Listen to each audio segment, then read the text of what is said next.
O peso da promessa. A história não é feita de heróis e vilões, é feita de pessoas. Dr. Gustavo Curino e o Dr. Lúcio Amaral não vão apontar culpados. Eles vão examinar as cicatrizes profundas e humanas soterradas sob os escombros de uma guerra sem fim. Este não é um debate sobre quem está certo. É uma exploração sobre como duas verdades, duas dores. Junte-se a nós para uma conversa crucial, onde buscamos entender o conflito entre Israel e Palestina por um ângulo que você nunca viu na TV.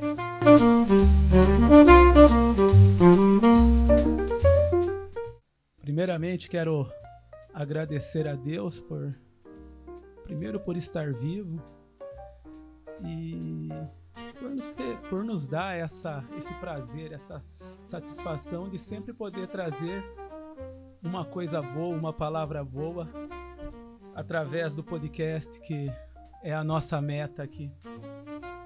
Queria mandar um abraço pro pessoal da FK2, a Eliana. Um abraço, Eliana, um beijão no coração. Estamos juntos, que é a mais nova parceira nossa aqui da Lúcio Amaral Marketing e Podcast. Obrigado, Eliana. E também logo em seguida quero falar que todo trabalho tem as suas dificuldades, tem o seu prazer também, né Gustavo? Sim, sempre. E contar com a ajuda dos telespectadores é uma coisa boa, uma coisa agradável. A gente vê que a gente faz um trabalho que é para chegar aos ouvidos das pessoas. É o retorno, carinho, né? Isso. E a gente pede que deixe o seu like, que se inscreva no canal, para fazer com que esse tipo de papo intelectual, esse tipo de papo informativo, que é muito diferente do que a gente tem visto na internet ultimamente. E hoje um tema especial, né? Um tema de acontecimento que é notável, né? Que está no dia a dia hoje, em busca da promessa, o sionismo da vinda de Israel, da formação do Estado de Israel, Palestina, o que tem acontecido, a guerra, o movimento de paz, essa ação notória que a gente vê que está tendo repercussão no mundo inteiro. Sim. O que você acha disso, Gustavo? Começa pelo fato interessante, né?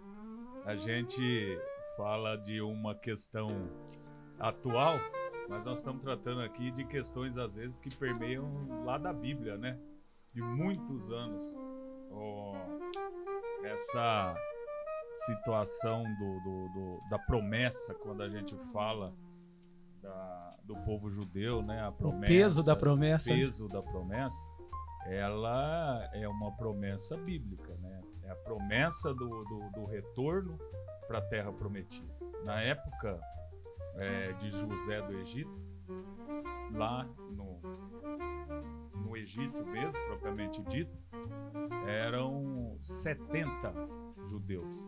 Depois de 400 anos, eles eram 2 milhões. E a gente pensa que o judeu, o tempo inteiro, ele foi escravo no Egito, né? Não foi bem assim. O começo era diferente. Era né? bem diferente.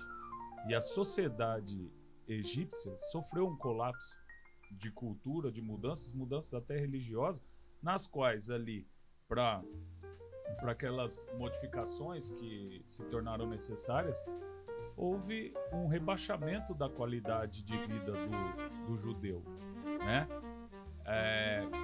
Para alguns que analisam isso sobre o aspecto religioso, tratam isso como já Deus agindo de forma a dificultar a vida do povo, né? Para que eles tomem a atitude devida para a terra prometida, né? De sair do êxodo. Então, e a gente percebe que, mas isso que você está falando, mas por outro lado também você vê que foi um ganho, né? Porque o que era um império na época? O que era? O Egito era um império. O Egito era os Estados Unidos de hoje. Justamente era o império. Sim. E na verdade, pro povo judeu ali, pro povo hebreu, pro povo judeu, né? ali não foi a questão de um aprendizado, foi a questão porque eles vêm com a cultura quando ele salta dali, né? Sim. Que ele faz aquele pessar, né? Que as pessoas falam que é o salto fora do Egito, a gente percebe que ali é formado um povo com uma cultura, com a essência, com os dogmas O Egito era o berço das artes, né? Era o berço acompanhou pela dos Grécia. A gente vê até hoje. Imagina, um povo que constrói edificações que estão aí até hoje em pé, né? Que tem essa tecnologia, tem muita situação que você analisa, você não acha uma pedra fora do esquadro e sem a métrica, né?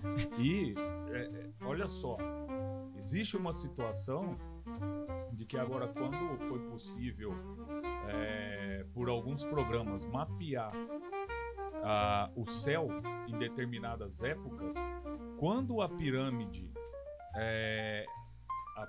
de Kéops foi erigida, quando ela foi levantada, junto com as outras, elas representavam as três, que hoje a gente chama de Três Marias, mas é a constelação, na mesma posição que estava naquele momento no céu.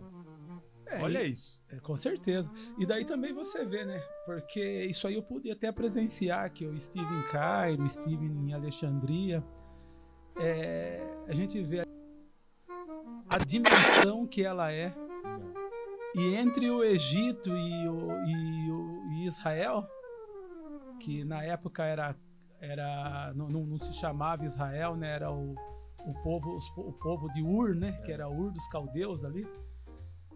Para você obter aquele tipo de pedra, só existia ali. Uhum. E eles atravessaram o Mar Vermelho, tem aquela travessia. Sim. Com aquelas pedras que pesando toneladas e toneladas, e você começa a imaginar como eles conseguiram atravessar o mar com aquelas pedras. Sim, porque na situação da manutenção, né, do povo judeu lá no Egito, o que acontece? Não é só na base da violência, até porque, como eu disse, eles eram mais de 2 milhões. Eles tinham uma ascensão numérica que daria para combater. Era um exército grande, se fosse ver uma força de homens. Mas eles tinham uma admiração pela sociedade. Eles estavam ali mesmo numa condição entre aspas, escravo, né? Análoga, né? Tá igual o cara que vai lá pra Serra Pelada, trabalha lá e não consegue pagar as contas e acaba trabalhando cada vez mais para pagar a conta, pensando em sair e não sai, né?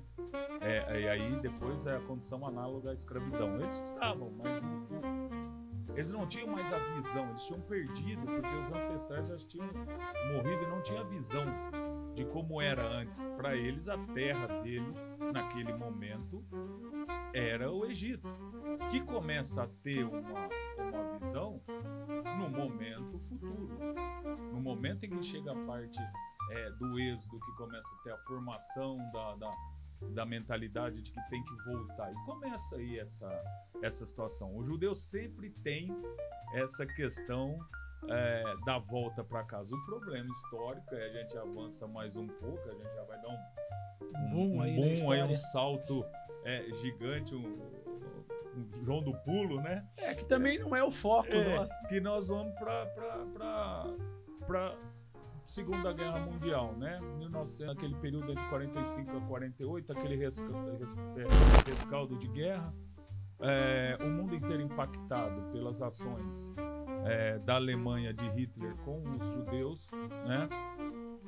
Os judeus, sob a condição de que aquela situação posta nunca mais poderia existir, e também com uma mentalidade de que aquilo existiu por eles não estarem dentro do próprio país, por eles serem visitantes, por eles serem agregados, né, dentro de uma outra nação. E aí começa esse pensamento: nós queremos um país. Começa a visão sionista. Nós queremos o Estado judeu.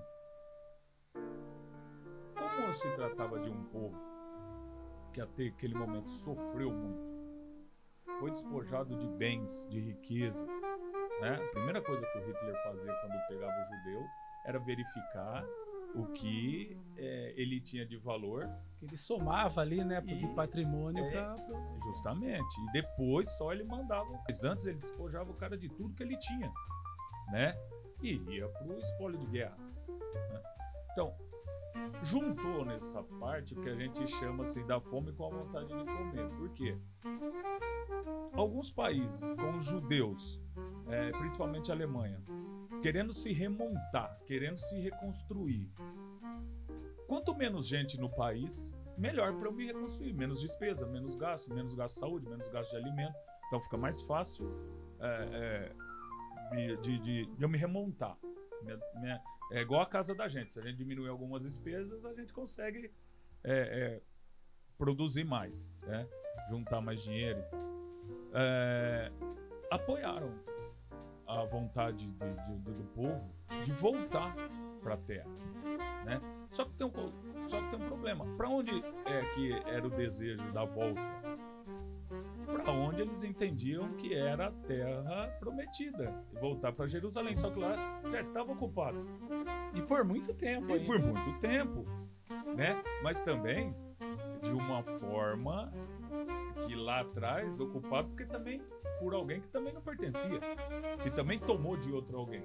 É uma sucessão, como qualquer... Mas é até engraçado, né? Mas você percebe ali que o povo da Palestina, passaram-se os tempos, olha que a gente estava lá no Egito, passaram-se os tempos e o povo nunca saiu daquela região. Ele sempre esteve... Sim. São os filisteus. São Palestina vem descendentes da Filisteia, são os filisteus. E é um povo guerreiro. Sim. Fala que o judeu ele é guerreiro, o palestino também por natureza. Mas daí vem daquela ramificação. Pegar voltar lá mais para Abraão, né? Abraão, depois você desce e vem para Jacó. Você fala do judeu porque você se remete a Davi, né? Sim. Ao espírito guerreiro. Jacó mas, que faz as tribos. Lembrar, qualquer um que já leu uma passagem bíblica de Sansão, ou mesmo assistiu o filme, que ele brigava era com os filisteus. Ele destruiu o palácio naquela última cena, que ele tá todo quebrado ali, cego. E se você busca a história mais antiga ali, você vai ver que é quando divide, né? O filho de Abraão, os dois filhos, Isaac e Ismael, divide. Ismael vai para um lado, Isaac vai para outro, e cada um forma uma nação. E dizem que a nação é de um dos filhos de Abraão, Ismael. Aí veja, nós chegamos lá em 1948 e o Estado, por vários países, inclusive por órgãos órgão que reunia nações, né?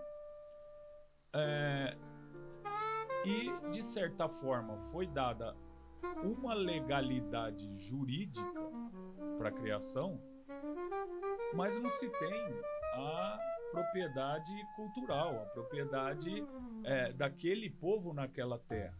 O que aconteceu?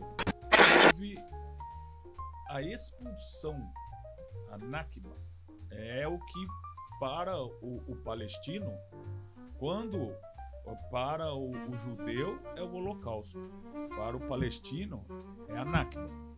Nakba, nesse período, foram 750 mil palestinos removidos, retirados da terra deles, da casa deles, desterrados, mandados embora para que fosse criado o Estado. Então, quando fala, né, quando a gente ouve, porque hoje... Aí aqui a gente vai estar tratando disso, a gente está tratando em termo histórico, termo cultural e termo filosófico.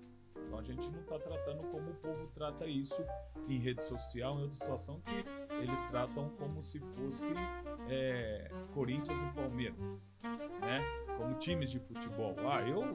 Eu torço, tem gente que fala assim, eu torço para um, eu torço para a Palestina, eu torço né, para Israel. Veja, o Holocausto do judeu e a Nakba para o palestino. Cada um se entende injustiçado, cada um se entende como ferido. Só que a visão do judeu é nunca mais sem um Estado. E a visão do palestino é nunca mais sem a minha terra. Então um quer permanecer e o outro quer retomar mesmo. Então, só que a ONU, né, que quem divide a ONU, ela divide. Sim. Em 47, 48, eles dividem a terra. Mas daí as pessoas até falam assim, né, do terrorismo, do Hamas. E foi bem nesse ponto que começa a haver essa estratégia que é perante aos terroristas. Que pouca gente sabe. Quando a ONU ela estabelece a Israel ser um país, ela estabelece a Palestina também. Sim. Ela estabelece a Palestina. Só que o protagonismo de Israel perante a lei, através do sionismo e alguns apoiadores do sionismo, foi um país, foi um povo que determinado e inteligente. O Israel, ele possui a maior cultura do mundo e ainda depois ele faz essa peregrinação no mundo, capturando cultura, absorvendo cultura, conhecimento. Então, são um país extremo, não tem como negar isso do povo de Israel. Eles se julgam o povo mais inteligente do mundo. E você percebe que ali em Tel Aviv, os maiores centros de desenvolvimento estão em Israel. Você vai pegar lá Ericsson, Matec, Certeza. Siemens, Microsoft. Em todos os âmbitos, Sim. né? No âmbito da educação, no âmbito... E você vê a quantidade de pessoas que tem ali. E esse país chegou já a ser a 6ª economia do mundo. Sim. Você vê ali que é por conta do crescimento cultural deles, da formação educacional deles. Sim. Da autodeterminação que a gente falou, Sim. do povo. Sim. O Estado de Israel ele tem um recorde que ninguém vai bater. O Estado de Israel foi proclamado em um dia, no outro foi atacado. A Líbia, a Síria, já atacaram. A Guerra do Sexto Dia, daí veio já mais pra frente. Em um dia. É porque Israel aceitou a divisão de terras que foi feita, né, entre a criação de Israel e Palestina. Os árabes que estavam ali, Palestina, e o quê? Aí como aquele povo se sentiu jogado, espalhado, né? Mesmo espalhados, se unem em células. E hoje, quando a gente fala de Israel não briga só com Hamas, não. Não, são várias células ali que várias. E até dentro de Israel, porque não pense que... porque também, se você for levar de um lado filosófico a coisa, você percebe terra. É um negócio estranho. Mas veja, no Brasil nós temos algumas características da cultura dele, da sim, terra dele. Que não, mas eles viviam em paz. Foi quando quando migra o sionista, porque teve o kibbutz. Se você quer ter uma noção de socialismo perfeito, foi o kibbutz que o povo de Israel, foi a primeira formação que o povo de Israel teve pós recuperação de terra, que todo mundo dividia tudo e para eles ali funcionou, porque eles criam aquelas coisas, porque o povo de Israel, é lógico que depois veio os sionistas, eles foram, porque os sionistas o que eles querem? Eles querem terra. Sim. Eles querem terra. Então eles vão tomando o que eles acham que aqui é uma região, ali é outra região. Eu quero tudo, eu quero fechar, eu quero tomar, eu quero dominar. E ali começa a levantar, porque daí a ONU não determina a região que era para ser da Palestina. E eles também esperando a divisão. E eles não e o sionismo ele vem deliberando os lugares, vem fechando, e ali começa o trabalho. Não dá para para ficar. E daí começa a ter apoios de grupos árabes, que daí é o islamismo que vem fazendo aquela junção ali e começa a formar os grupos que hoje nós chamamos de terrorista. Mas tudo tem um começo. E o começo não era essa a intenção que a gente vê hoje. Mas, enfim. A intenção vista tem nada com relação a uma situação de início, né? Porque uma situação de início, o que acontece? É um povo revoltado pelo que aconteceu, judeu. E um povo revoltado pelo que está acontecendo. Aí, o palestino. Porque teve que sair dos países onde eles estavam na Segunda Guerra, foram perseguidos pela Alemanha, fugiram, ficaram sem lugar para ficar, não se sentiam mais pertencidos. Imagina um judeu ao final da Segunda Guerra, mesmo com a derrota de Hitler, como que ele se sentia dentro da Alemanha olhando para outro alemão?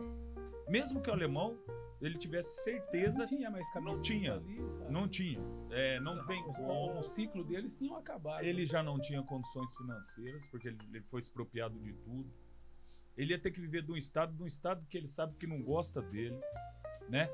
É uma condição, na minha opinião, quando eu analiso isso, é uma situação pior que a do mendigo hoje, em nossa sociedade. Porque o mendigo, o Estado, ele faz uma força para apoiar, faz uma força para dar uma assistência. Naquela época, esse apoio e essa força do Estado tinha, porque era um cidadão à parte. E não era só a Alemanha, ali ele era um bombardeado e ele tinha se aflorado ali na região ali da Europa ali, então era a Áustria, era a Romênia, era todo lugar, era a União Soviética, todo lugar tinha judeu. Sim. E foi um avanço. Hitler deu o pontapé, eles acabaram de chutar, velho.